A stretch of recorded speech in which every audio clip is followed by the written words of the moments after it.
Aquí somos de Lalín, e se non sobra é que falta. Iso témolo claro. Un bo cocido de Lalín o que non pode faltar é unha boa cachucha ou careta, según a zona de Galicia onde estemos, un laconcito, unha boa panceta, eso para min é primordial tamén, soá, pezuña, costilla, os grelos e uns chourizos.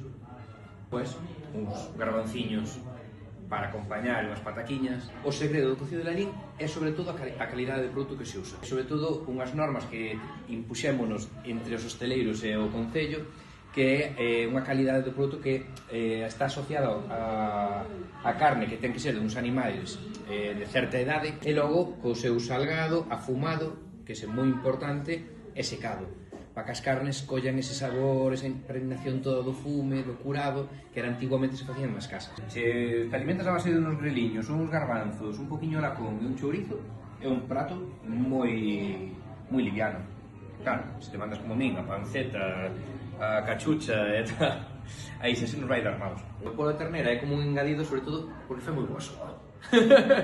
Foi moi boa sopa, e aparte, bueno, sempre hai xente que busca no prato sempre ter algo que sea un poquinho menos graso, porque sí que é un prato con unha carga calórica alta, por o tema das grasas e todo eso, pero é completo por o que falábamos, porque ten o polo, ten tenreira, ten legumes, ten tubérculos, verduras, entón podes escoller un pouquiño según o día que teñas o menú.